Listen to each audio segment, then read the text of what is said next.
이스라엘 백성들이 참 출애굽이라는 굉장한 역사를 이루게 되었습니다. 근데 항상 큰 축복이 오면 큰 위기가 오고 큰 어려움을 당하면 하나님의 큰 위로가 오고 그렇습니다. 호사다마입니다.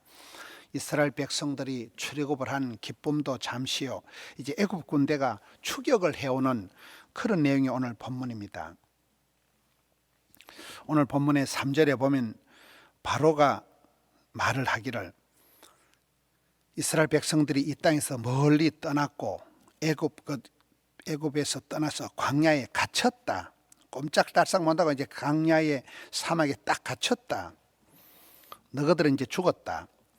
4절에 하나님께서 바로의 마음을 완악하게 한적, 이런 표현이 계속 나오거든요.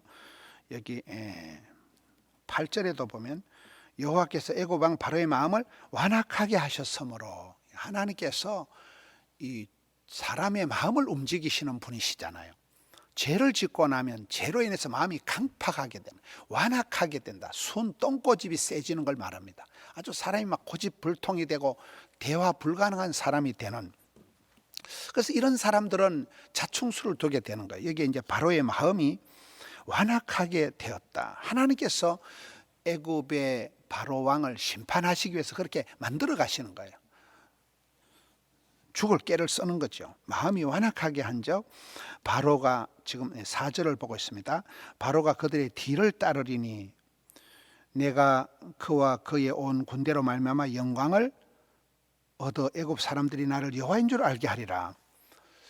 그러니까 바로의 마음이 확 뒤집어져 가지고 내 이것들 가서 죽여버린다고 따라오게 되고, 근데 이것이 오히려 애굽 군대의 큰 바닷가에서 심판을 하게 되면서 애굽이 확실히 하나님 살아계신 것을 깨닫게 되고 항복을 하게 되기 때문에 하나님 영광을 드러내기 위한, 애굽 사람들조차도 이제 하나님을 알게 되는 그런 역사를 하나님께서 연출하시겠다는 그런 뜻입니다. 5절을 보겠습니다. 그 백성이 도망한 사실이 애굽 왕에게 알려짐에, 항상 여러분 이렇게 사람이 듣는 걸 잘 들어야 돼요. 누군가가 꼬질러 주고 누가 얘기를 할 때 그럴 때 흥분을 하는 거거든요. 자기가 보내놓고는 이제 그걸 다시 와서 얘기를 하니까 그 사실을 왕의 귀에게 들려주고 알려지게 하니까 이제 애굽 왕이 흥분을 하는 거예요.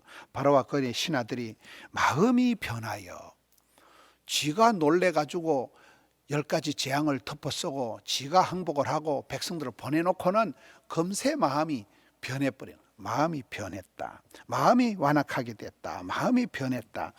이게 계속해서 어떤 심판의 과정을 말합니다. 마음이 변해가지고, 아이고 왜 이같이 이스라엘을 우리를 섬김에서 놓아 보냈는가, 뭐 때문에 우리 종들이 저래 버글버글 했는데 저 많은 노예들을 내보내서 엄청난 손실을 봤다, 내가 손해를 봤구나, 내가 왜 그런 생각을 했지.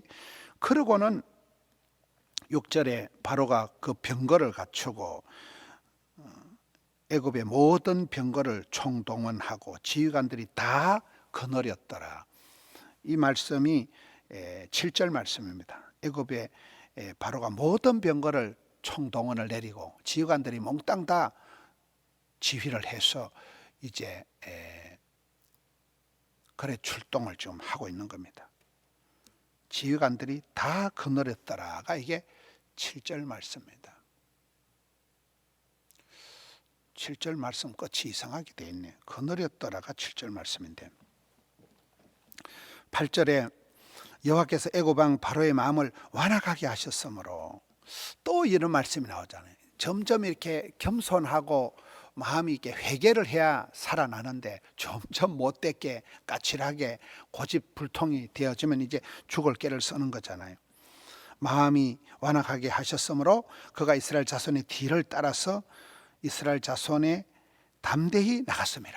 아주 겁이 없이 죽으러 가는 길이거든. 이렇게 해서 다 죽는 거거든. 그런데 막 겁대가리가 없이 그냥 담대하게 나가서 막 저것들 다 죽여버린다 하고 지금 따라 나서는, 마음이 이렇게 미쳐가지고 마음이 완악하게 되어서 죽을 깨를 쓰고 자충수를 두는 그런 단계입니다.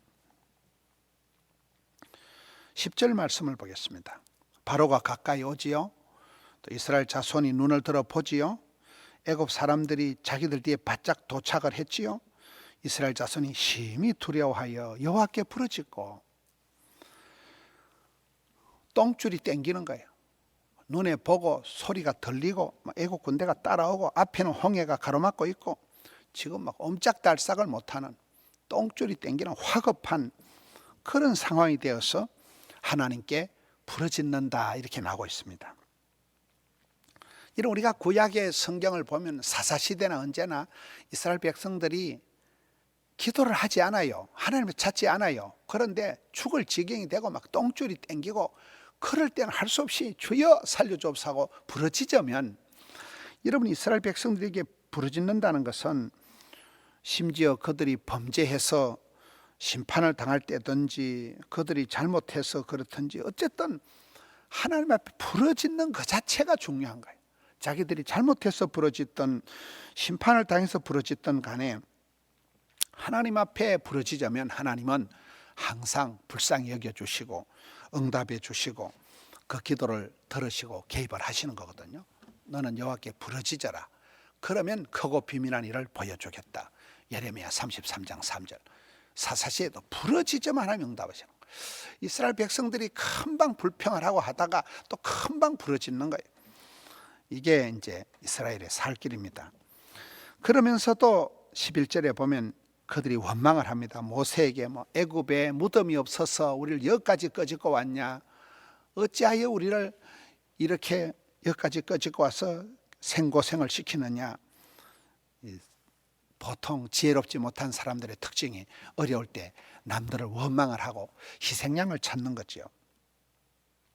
12절에 우리가 애굽에서 당신에게 내가 말을 했지 않느냐, 우리를 그냥 내버려 두라. 애굽 사람을 섬기는 것이 훨씬 더 광야에서 죽는 것보다 낫다. 내가 지난번에 얘기했지 않느냐. 당신 틀렸어. 모세 너 틀렸어. 너 잘못했어. 이렇게 하면서 그냥 하나님을 원망하고 지도자 모세를 불평을 하고 지도자를 아주 원망을 하고 이 희생양을 찾는 지도자에게 항의를 하고 당신이 틀렸다는, 당신이 잘못했다고 얘기를 하는. 근데 우리가 이 모세를 보면 모세는 항상 하나님이 가라사대면 가고 하나님이 오라사대면 오는 거잖아요. 이게 마지막 13절에 보면 모세가 백성들에게 하나님 말씀을 그대로 전달합니다. 두려워하지 마라. 가만히 서서 하나님께서 오늘 너희를 위해서 행하시는 구원을 보라. 너희가 오늘 보니 애굽 사람을 영원히 다시 못 볼 것이다. 14절 여호와께서 너희를 위하여 싸우시리니 너희는 가만히 있을지니라. 하나님께서 우리를 대신해서 친히 용감하게 싸워 주실 것이기 때문에 우리는 손가락도 까딱하지 말고 가만히 있어라. 이게 유명한 그 출애굽의 홍해 앞에서 말씀입니다. 큰 복은 하나님이 주신다. 쫓겨난 복은 사람이 오두방정 떨어 챙긴다. 하나님께서 큰 구원의 역사를 다 이루어 주실 것이기 때문에 불신앙을 가지고 불평하고 두려워하고 무서워하고 떨지 말고 하나님을 바라보고 믿고 가만히 있으라는, 손가락도 갖다 하지 마. 가만히 있으면 하나님이 다 하신다는. 실제로 이후에 여러분 이스라엘 백성들이 쪽박아져 가지고 홍해를 퍼냈어요. 아무것도 안 한 거예요. 하나님이 그냥 홍해 바다를 딱 알라붙이면서 큰 구원 역사를 이루신 것처럼 오늘 우리도 하나님께서 자기 영광을 위하여 모든 상황을 주관하고 계시는 걸 우리가 믿어야 됩니다. 아무리 안 좋은 상황, 내가 마주한 현실이 아무리 문제가 많을지라도 불평하지 마라. 하나님 앞에 부르짖으라는 거예요. 원망하지 마라. 지도자를 탓하고 남들을 희생양을 찾고 원망하지 마라. 하나님을 의지하고 하나님을 기대하고 하나님께 기도하면 큰 구원의 역사에, 하나님의 구원 역사에 일익을 감당하는 우리 성도님들 되시기를 주님의 이름으로 축원합니다. 하나님 아버지 감사합니다. 종려주일입니다. 고난주간이 시작됩니다. 주님 날 위해 십자가 고난을 지셨는데 저희들은 이 땅에서 쉽고 편하고 수월하고 달달한 것만 자꾸만 좋아하는 그런 습성이 있습니다. 넓은 길을 가려고 합니다. 오늘 출애굽 과정에서 화급한 일을 당하고 애굽 군대가 추격해올 때 너무나 무서워 떨었지만은 하나님께서는 두려워 말라. 내가 너희를 대신하여 싸워주겠다. 너희는 가만히 있어서 하나님 구원하심을 보라고 한 것처럼 이 시대도 하나님 영광을, 하나님 크신 구원을 목도하게 하여 주시옵소서. 하나님 사랑하는 성도님들 가정의 일터의 삶 속에 개입하여 주시옵소서. 무섭게 외롭게 버려두지 마시고 일마다 때마다 함께 해주시고 하나님 친히 역사하여 주셔서 사탄 마귀 귀신을 대적하게 하여 주옵시고, 오 주여 최후 승리 얻을 때까지 주의 백성들 붙들어 주시옵소서. 오늘 또 원건 각지에서 예배하며 영상으로 예배하며 일부에서 저녁 예배까지 또 영화부에서부터 청년회까지 모임마다 강단마다 함께하여 주옵시며, 마음은 원이로되 함께하지 못하며 병상에 누워 계시며 가정을 떠나 객지의 해외의 군문의 선상에 멀리 계신 모든 믿음의 성도들을 주여 은총의 날개 아래 거느려 주옵소서. 주님 홀로 영광을 받으시며 주차장에서 사방팔방에서 예배하는데 협력하고 사역하는 모든 손길들을 기뻐 받으시며 주여 은총을 베풀어 주시옵소서. 예배의 영광을 회복하고 구원의 손길을 깨닫는 복된 하루 주의 날 되게 하여 주시옵소서. 예수님 이름으로 기도하옵나이다. 아멘.